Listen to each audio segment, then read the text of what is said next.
Welcome to this episode. My name is Scott Blaze, and today we are diving into a subject that affects almost everyone at some point. The fear of money. Whether it's the fear of not having enough, the fear of losing what you have, or the fear of making mistakes with it, money has a way of triggering deep emotion and shaping the way we live our lives. But what if I told you that this fear is not really about money itself? It's about the stories we tell ourselves, the beliefs we hold, and the meaning we attach to every dollar that passes through our hands.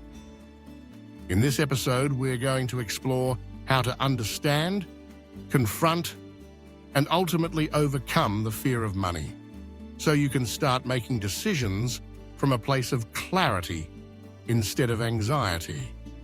Fear of money often starts early. Maybe you grew up in a household where money was scarce, and every conversation about it was filled with tension. Or perhaps you witnessed someone close to you lose everything, and you internalized the belief that money is fragile and temporary. These experiences plant seeds of fear that can grow into deeply rooted patterns in adulthood. The first step to overcoming this fear is awareness. You cannot change what you do not acknowledge. Ask yourself, what are the earliest memories you have about money? Were they filled with safety and abundance, or with worry and lack? Your answers will reveal the foundation of your financial mindset. Once you identify the origin, the next step is reframing. Fear thrives in silence, but when you bring it into the light, it begins to lose power. One of the most powerful tools you can use is storytelling, rewriting the narrative you've been living with. If your story has been, money is scarce, and I must hold on to every bit, or I will lose it, you can begin to shift it to money is a tool, and I am capable of managing it with wisdom and purpose. This change in story does not magically erase all fear, but it gives you a new lens through which to make decisions. Fear constricts, but clarity expands. You cannot make good financial decisions when you are in survival mode. You need to step into a mindset of stewardship and intention. Another critical piece in overcoming the fear of money is education. Fear often fills the gap where knowledge is missing. Many people avoid looking at their finances because they are afraid of what they'll find. But that avoidance only feeds the fear. When you learn how money works, how to budget, invest, and build a plan, you create a sense of control. Knowledge builds confidence and pushes fear to the background. You do not need to become a financial expert overnight, but you can take small, consistent steps to learn and apply what you discover. Every piece of knowledge becomes another brick in the foundation of financial peace. At this point, it's important to pause and remind yourself that you're not alone on this journey. Many people struggle with the fear of money, and the fact that you're here, listening and seeking to grow, is already a sign that you are ready to change your story. Before we go deeper, if this episode is speaking to you, take a moment to like, comment, share, and subscribe. Not only does it help us reach more people who need this message, but it also lets us know that content like this is making a difference in your life. Now, let's dive into the practical steps you can take to rewire your relationship with money. One of the first things you can do is create a safe space to engage with your finances. Instead of treating money as a source of stress, begin treating it as a partner in creating the life you want. Schedule a weekly check-in with yourself, where you look at your accounts, review your goals, and adjust as needed. Make this ritual calm and intentional. Put on music you love, grab a cup of coffee or tea, and set the tone for a positive experience. When you consistently meet your finances in a safe way, your nervous system relaxes and the fear loosens its grip. Another key practice is to separate your identity from your financial situation. Too many people tie their sense of worth to the numbers in their bank account. When they have more, they feel valuable. When they have less, they feel like failures. But see, money is not who you are. It is a resource, a tool, and nothing more. Detaching your self-worth from your net worth allows you to make decisions based on logic and values instead of fear and shame. Remind yourself daily, I am not my money, and my money does not define me. One of the most transformative things you can do to overcome fear of money is to set clear, values-based goals. When your financial plan is tied to what matters most to you, money stops being something abstract and starts being a servant to your vision. Do you want to provide stability for your family? Do you dream of building a business, traveling the world, or contributing to causes you care about? When you anchor your money to purpose, fear has less room to grow because you are moving with intention instead of reaction. A plan rooted in your values becomes a compass that guides every financial decision. Practical action is also vital. Fear often paralyzes us into inaction, but the only way to dismantle that fear is to move through it. Create a simple, actionable plan. Start by tracking every dollar you spend for a month without judgment. This awareness alone can be eye-opening. Next, create a budget that reflects your priorities, not someone else's. If you have debt, develop a realistic repayment strategy. If you are saving, automate it, so progress happens without relying on motivation.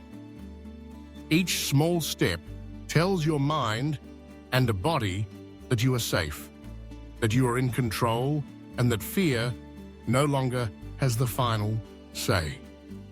A powerful mindset shift is to view money as energy that flows rather than a finite resource that disappears. When you see it as something that moves, you begin to understand that it is not about hoarding or clinging, but about directing that flow in alignment with your goals. Scarcity says, there's never enough, while stewardship says, I am responsible for what I have and can grow it wisely. This shift from scarcity to stewardship rewires the way you interact with every financial decision. When you operate from abundance, even small amounts of money feel purposeful and powerful. Another critical step is to address the emotional layer of money. Numbers on a spreadsheet are not neutral when they are tied to fear, shame, or old stories. Take time to journal about what money represents to you. Is it safety, freedom, power, or does it represent anxiety and conflict? When you uncover these emotional associations, you can begin to heal them. Self-compassion is crucial. Overcoming the fear of money is not just about numbers. It's about healing your relationship with yourself. Community can also be a powerful antidote to fear. Surround yourself with people who are intentional about money and who operate from a place of wisdom, not fear. Conversations with people who see money as a tool instead of a threat can reshape your perspective. Seek out mentors, books, or groups that teach healthy money habits and emotional resilience. The people you listen to will influence the way you think, and the way you think will shape the way you act. Lastly, remember that fear is not the enemy. It is a messenger. Fear shows up to signal that something matters, that something needs attention. Instead of running from it, Lean in and ask, what is this fear trying to teach me? Often the fear of money is really a fear of losing control, of being unsafe, or of failing. When you uncover the root, you can address the real issue instead of treating the symptoms. Overcoming the fear of money is a journey, not a single breakthrough moment. It requires patience, self-awareness, and consistent action. You will have moments when the old fears rise again, but every time you face them, you weaken their hold. Every step you take in understanding, planning, and reframing rewires your relationship with money and with yourself. You move from fear to stewardship, from anxiety to confidence, from survival to purpose. As we wrap up, take a moment to reflect on your own money story. What beliefs have been holding you back? What new story do you want to write? The fear of money does not have to define you. You have the power to change your narrative, to build wisdom, and to create a future where money serves your values instead of your fears. Remember, the goal is not to eliminate fear completely, but to move forward in spite of it. That is where true financial freedom begins. Thank you for spending this time with me on this journey. If this episode has resonated with you, take the insights and put them into action. Your relationship with money can change. Your story can change. Every step proves you are capable of more than fear ever allowed you to believe. One final piece of this journey is gratitude. It reframes how you see what you have and what is possible. When you practice gratitude for every dollar earned, saved, or spent intentionally, you shift your focus from fear of loss to appreciation of provision. Gratitude grounds you in the present and keeps you hopeful for the future. It reminds you that while money is important, it is not the source of your value or happiness. It is simply a tool you are learning to master. Start small. Each day, write down 3 ways money served you, whether buying a meal, paying for shelter, or helping you invest in dreams. This habit transforms the energy around money from anxiety to empowerment. As you take these lessons forward, remember that overcoming the fear of money is not about perfection. It's about progress. It's about rewriting the story you have been telling yourself and stepping into a new narrative filled with wisdom, peace, and purpose. Every choice you make today shapes a future where money no longer controls you but serves the life you are creating.